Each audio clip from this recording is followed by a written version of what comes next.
Hola amigos, ¿qué tal? Espero se encuentren muy bien.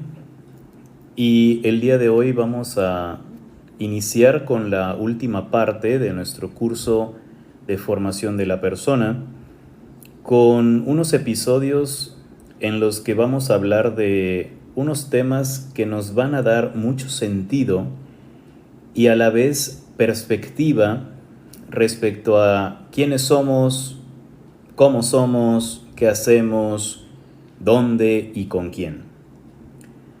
Les invito a entrar en esta última parte con los temas que tienen que ver acerca de los límites personales y profesionales, cuidando de mí para servir mejor. Vamos a iniciar con algo que le quiero llamar el mito del héroe incansable. Queridos amigos, al hablar de este tema y dentro de la vorágine de nuestro mundo moderno, a menudo se considera un lujo o una debilidad los límites. Desde una perspectiva global, muchas culturas valoran la incansabilidad y el sacrificio como las máximas virtudes. Se nos ha enseñado a lo largo del tiempo y generación tras generación que el agotamiento es la prueba de nuestra dedicación y que el éxito se mide por la cantidad de horas que trabajamos y que el servicio a los demás implica la anulación de uno mismo. Pero, ¿qué sucede cuando la fuente se seca?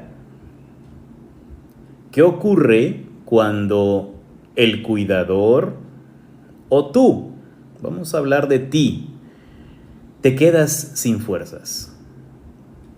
Cuando el líder se agota, cuando el servidor se quema, cuando tú crees que ya no puedes más, cuando te sientes sobrepasado por aquello que socialmente y culturalmente se nos ha enseñado y que se nos pide de una manera directa o indirecta, incluso con algunas frases de la familia, de los amigos, en los ambientes en los que nos movemos.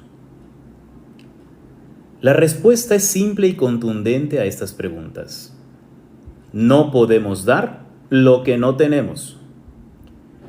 Para servir mejor, primero debemos de estar bien.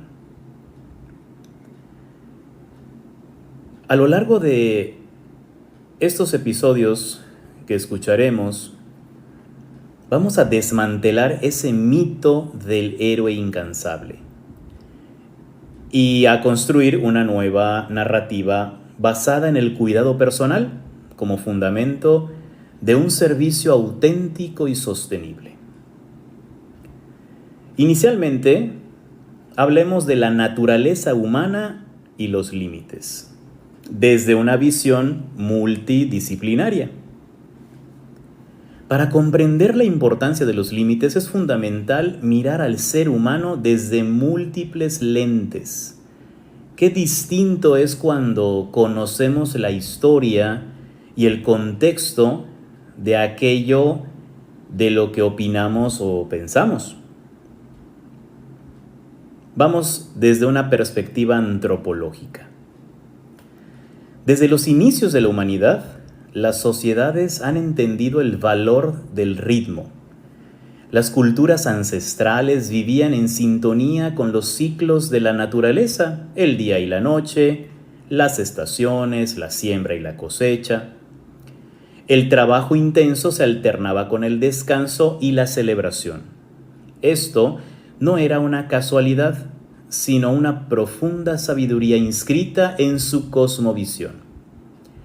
El ser humano, como parte de la naturaleza, tiene un ritmo intrínseco.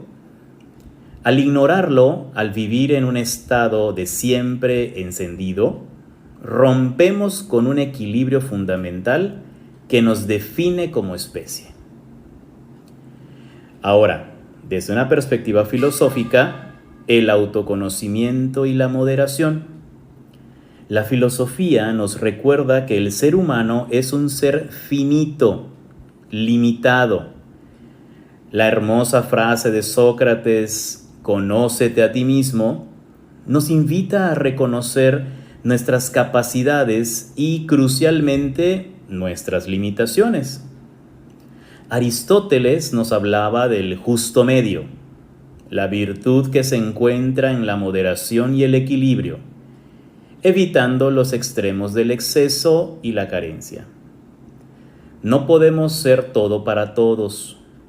Reconocer nuestros límites es un acto de sabiduría y autenticidad, no de debilidad.